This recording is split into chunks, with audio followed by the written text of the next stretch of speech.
let's continue with the concept. Now we will discuss about the theory of ethics, now which is very important for your examination. Now this theory of ethics is also called as VCR approach to ethics. V is nothing but virtue, C is nothing but conduct, R is nothing but rights based approach. Now first we will discuss in this theory of ethics is virtue ethics, V, right?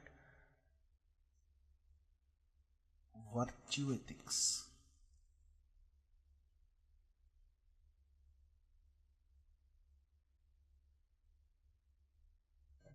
Now before going into the main concept, now what is virtue? First you have to know about this. Virtue is nothing but conformity of life and conduct with moral principles, voluntary observance of the recognized moral values or standard conducts is nothing but virtue. Now in short, what virtues are called? Virtues are principles that can't be compelled on others, right? Now I'll write down the definition, I'll write down the crispy form also, right? Conformity of life and conduct with moral principles. Now I'll write down the things, this is very important. Conformity of life and conduct with principles.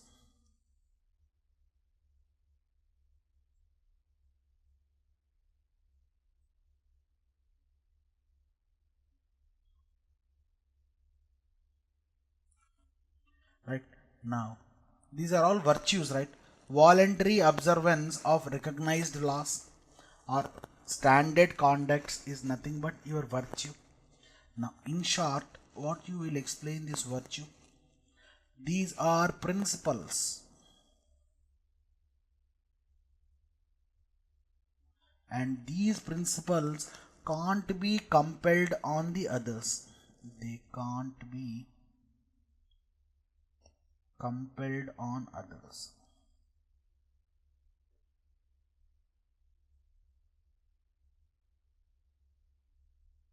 Right, now this is called virtue. Now what are the rules that you have to be follow in this virtue ethics? The first one is simple obedience, right? Now what are the rules that you have to follow in this virtue ethics, which is nothing but your simple obedience? So these points you have to remember, right? So I'm writing down here. Now what are the principles that you have to follow, right, in virtue ethics? Thought and intention are the two principles that we follow in virtue ethics, and this thought and intentions you cannot compel on others. Now you got a better explanation, right? Now this virtue ethics emphasizes mostly on development of internal qualities. When you can't compel on others, now this ethics will be helpful for our own self, our internal quality development, and also it increases your obedience to external moral values, right? Now see here, these all things will help you for your improvement of internal qualities, right? And all these virtue ethics will help you for increase in obedience,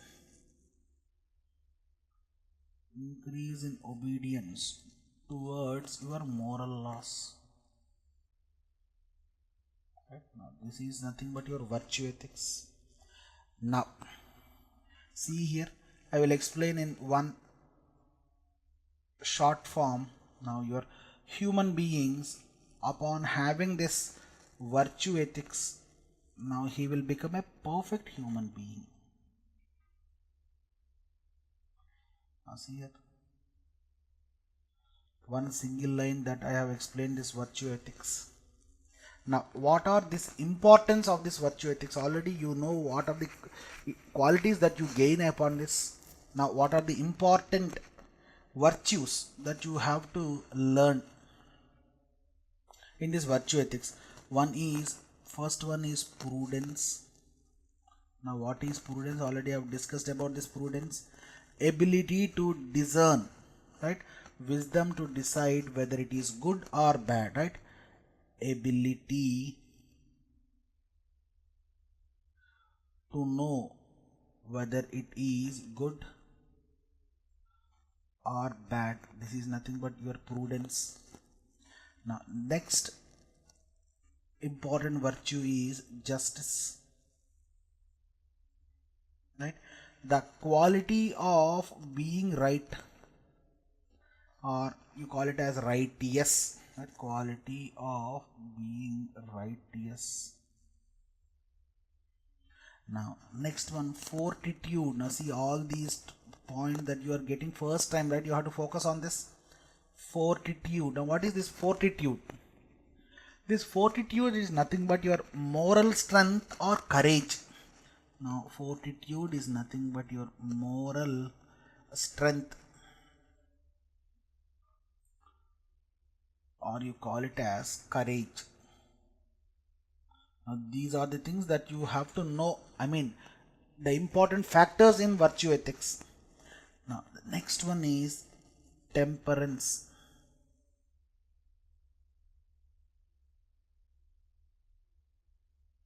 Now what is this temperance? Temperance is nothing but temperedness, what we discuss in general. Now what is the exact definition of this is practice of restraining oneself in the provocation, in the passion or desire, right? Practice of restraining oneself. This is nothing but temperedness, right? Practice of restraining oneself, right? Now towards any provoking thoughts, towards any passion which might be in negative manner, right? Or any desire, all these comes under temperance. Now apart from this, there are some more virtues, likewise your faith, hope, charity. Now these also comes under virtues, right? Virtues are nothing but principles that cannot be compelled on others, right? Now see your faith, you cannot compel on others. Hope, you cannot compel on others. Charity, can you compel other to charity? No, it must be from yourself, right? These are also virtues. Now we have learnt about the virtues: prudence, justice, fortitude, temperance, faith, hope and charity. Now how to inculcate them, now how to own them, or how to get them, now that you have to learn, right?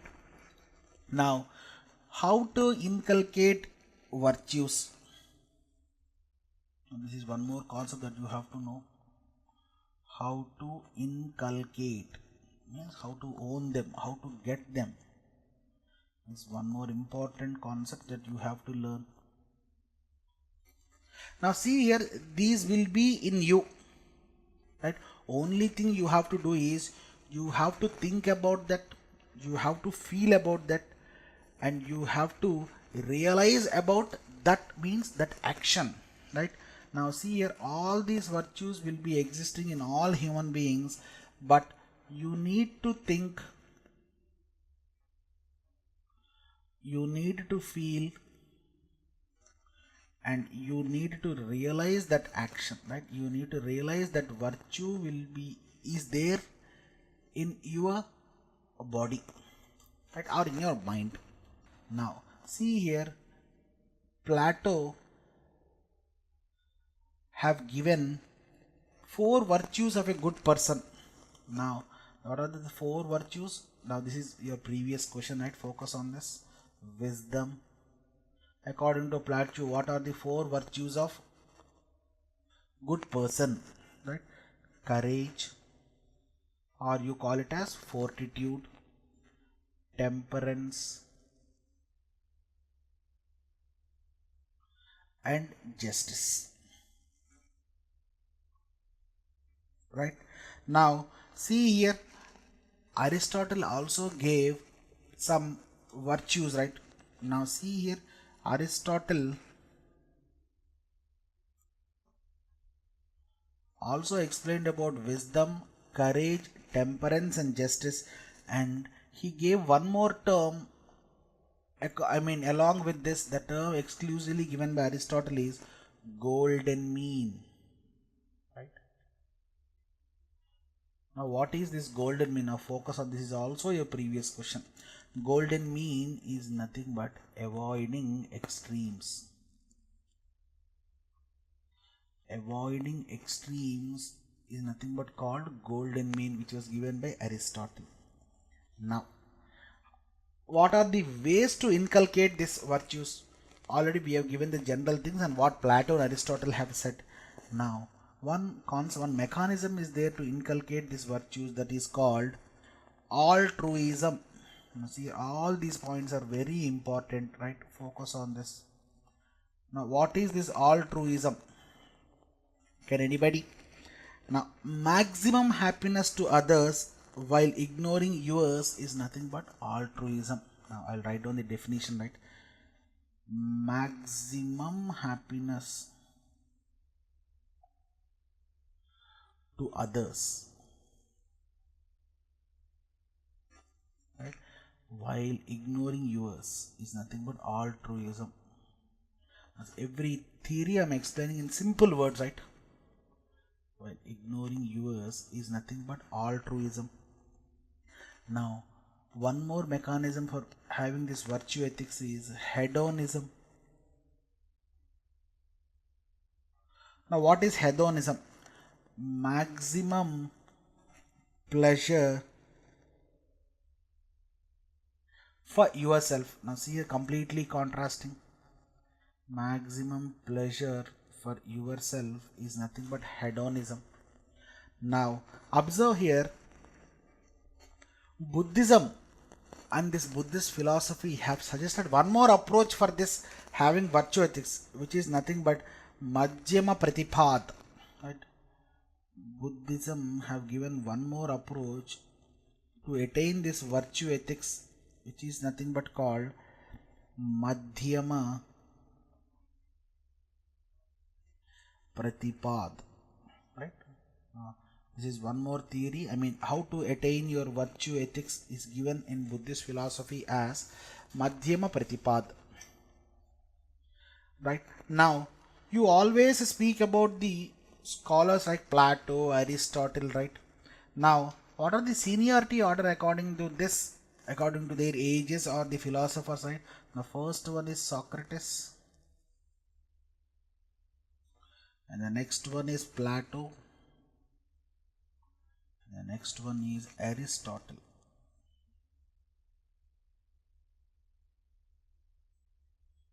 Right?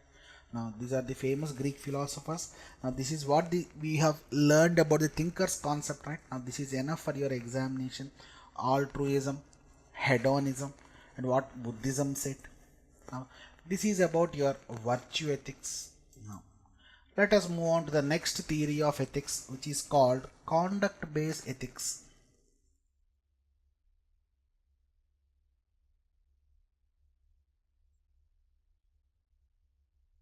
In VCR approach, the second one is conduct-based ethics.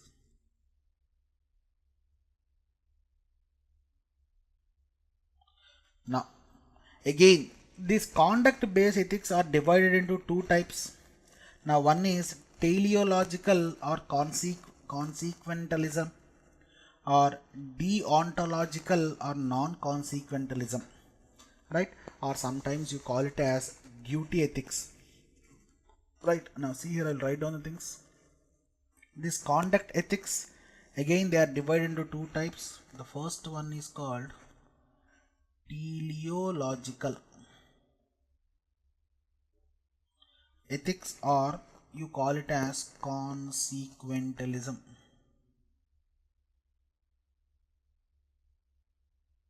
Right, the other kind of conduct based ethics is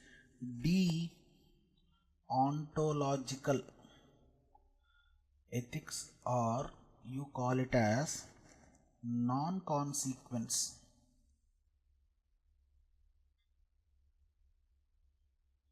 Right, or you call it as duty ethics.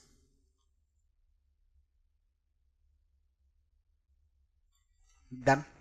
Now, what is this teleological consequentialism? Right? Now, what it discuss? Now, this teleological consequentialism will be discussing on or focusing on end goals, right? It will focus on end goals, or you could call it as consequences. Consequences means end goals, right? Now, see here what this deontological will be discussing. Now, this will focus on methods, and this will discuss on actions, and they will discuss on your means, right? This is nothing but your conduct based ethics. Now, see here in this teleological consequentialism, again we have many approaches, right? The first one is the subdivisions of teleological or consequentialism. The first one is utilitarianism, right?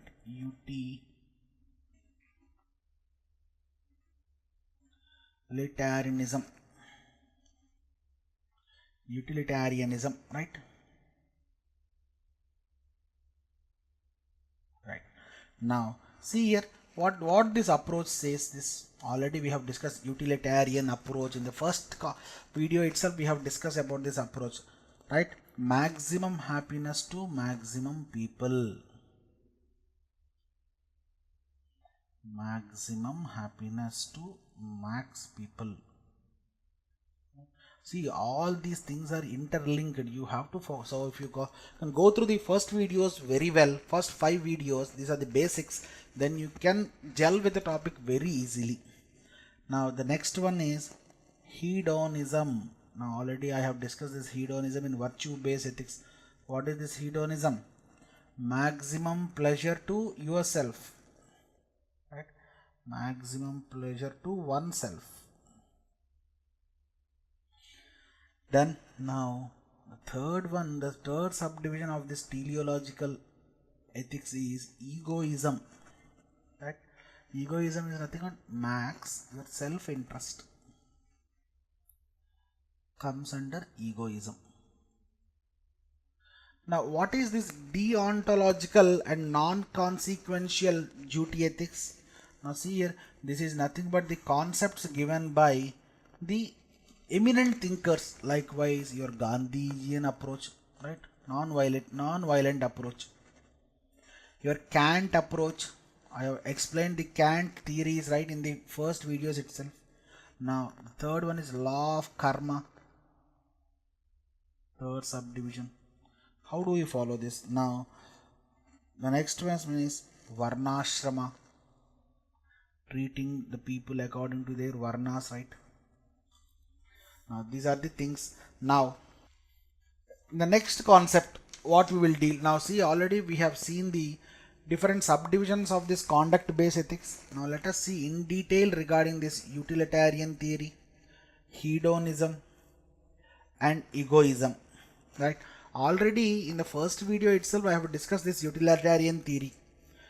What is this? Maximum happiness to maximum people. Now who will follow this utilitarian theories? Most of your government schemes will follow these theories, right? I have discussed this in detail in the first video. Go through that. I will not repeat it again, right? Now see here, for example, lynching a mob is not justified if this rule is valid. Now why it is not valid, lynching a mob? Now see here, in order to create maximum happiness, lynching some mob is nothing but a good approach. Am I right or wrong? Done. Now see, if you don't lynch this mob, I mean if you don't curb this mob, automatically see here, no economic activity will be take place, no society work will be take place. Automatically the monetary earnings of the people will go down. Now this will impact on larger scale.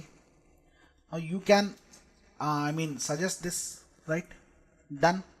Now see here, this utilitarianism is not same as altruism, right? Altruism is separate, creating maximum happiness rather than yours over one's happiness, right? Now utilitarian theory is nothing but a democratic way because government use these schemes, right? It's a democratic way. Now, what is the limitations of this utilitarianism? Your minority voices are suppressed, right?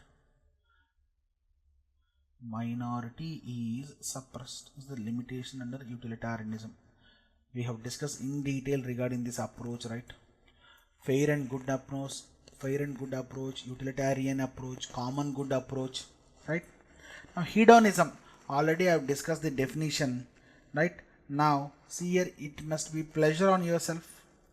Now merits, it also discuss on the maximum happiness of the people, and this hedonism will promote consumerism because see, happiness is nothing but buying yourself, right? It increase consumerism, persons who buy, right? Now see here, what are the demerits?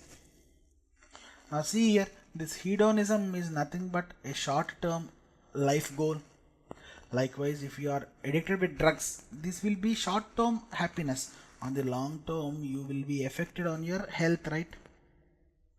Now, this increase in consumerism will lead you to increase in expenditure, right? Now, automatically this will reduce your savings. This is a limitation, right? Done. Now, if more goods are exploited, automatically more natural resources are exploited. Now, this is one more limitation. Now, one more important thing that you have to learn in this hedonism is Epicureanism. Epicureanism. Now, what is this Epicureanism? This is asked once in the examination, right? That's why I'm focusing this. Now, Epicureanism is nothing but absence of pain. Absence of pain is the greatest pleasure esteems. Absence of pain is the greatest pleasure.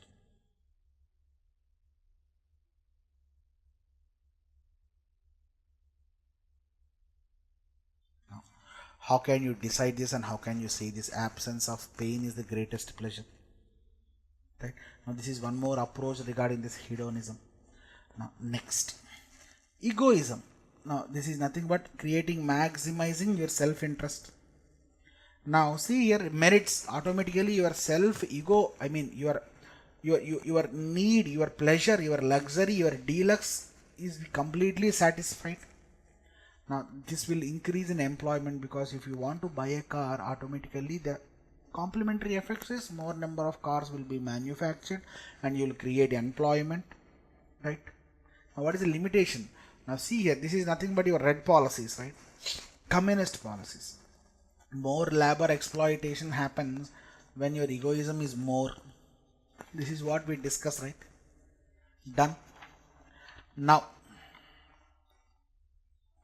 I will summarize this complete theories in one way, right? Now, the first one is utilitarianism. Utility, right? Utilitarianism. This is the first theory. The next one is hedonism.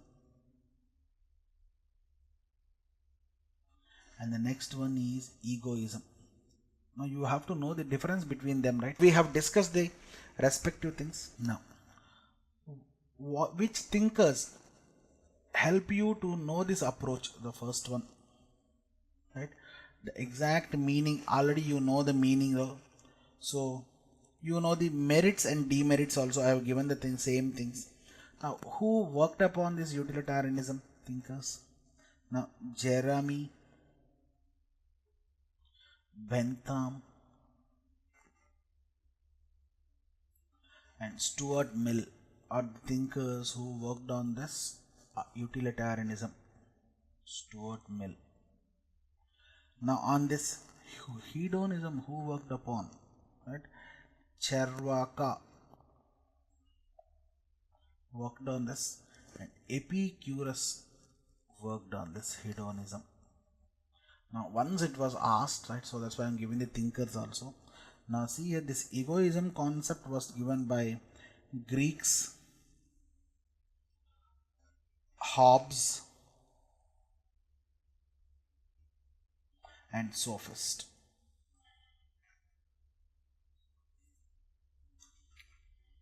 Right? Got the thing?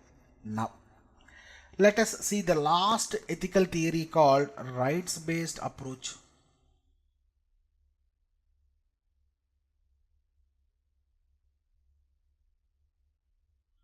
Now, what is this rights based approach?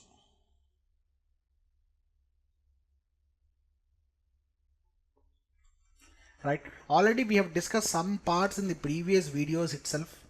Now, see here, the term itself is self explanatory. All the human beings will have some basic fundamental rights. Now, this rights based approach is based on human dignity, treating all humans as equal. Right, now, to attain this human dignity, what you have to do, decent income has to be generated. Am I right? There must be decent environment. Now, how to get this decent environment and how to get this decent income? The first right what our government of India gave is Right to Education Act, or you can speak it in general manner of all the countries, right? Right to Education Act. This will help you to generate income. Am I right or wrong? Now, by empowering people, by educating people, which will help to earn income. Am I right? By empowering, by educating. Now, this will help to increase the income of the people. Now, there are three generations of rights in this Right of Education Act. Now, the first generation, I mean, in what type of education you have to learn, right? The first generation deals with negative rights, how to cope up this negative. You have to learn about the negative rights, unless until you cannot behave in a positive way, right? Now, this negative rights, in this negative rights, your politics, your political rights comes under this negative rights. Right? Now, again, what more? Your right to vote comes under this political rights, right? Am I right or wrong? Yes. Now, but even after provisioning your right to vote, if there is no improvement in your lives, then automatically that is nothing but negative impact on you. Right? Now, due to this negative impact, now second generation rights have been erased. Now, it gave birth to second generation rights. Now, these are development rights, which are in positive action, right? These are development rights, which has to be done in a positive manner. Now, see here, which is nothing but your social security. Now, under the social security, what comes? Your provident fund, right? So ESI, all comes under this provident, I mean social security, a right to health, a right to education, and all this comes under social security measures. Now, again, upon continuous improvement, there is third generation rights. Now, this third generation right will be focusing on your environment, right? Likewise, your Kyoto Protocol, Montreal Protocol. I'll give two examples here, and it depends upon the effect on culture also. Your cultural rights will also comes under this third generation. Right? Now, let us see the next concept called, in this rights based approach, the next concept, negative approach and positive approach. How to deal this negative approach and positive approach? Right? Now, in this negative approach, states are restricted from encroaching upon individual rights. Right? Now, see here, I'll write down the things here. Negative approach, positive approach. Now, in this negative approach, states are restricted from encroaching states are restricted from encroaching people's fundamental rights, to encroach this fundamental rights.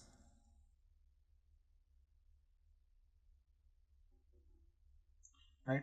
Now what will be the positive things happening there? Positive approach, state is enabled to empower. Now see this, see the difference between the negative approach and right, empowering people. Right, this is negative approach, this is positive approach. Now let us give an example for this negative and positive, so that's why you can get a clear explanation of this. Now most of your fundamental rights enshrined in the constitution comes under this negative rights, your political rights. All the things comes under constitution comes under this negative right, negative approaches. Now your positive approaches comes under your second generation right to education, right to religion, all comes under this positive approach. Right, now in these cases government are asked to do what? Right, legislation to take part this right education, right? Sarva Shiksha Abhiyan in government of India, right? Having education up to 14 years is made compulsory in India. Right, this is what a positive approach. Now see here, already we have discussed about this Rawls theory of justice in the previous video. Now this Rawls theory, now he is a leading thinker. Now see here, he explained you about the fundamental principles of being in equality. Am I right or wrong? This is what we have discussed. Done. So we will see the next concept in the next video.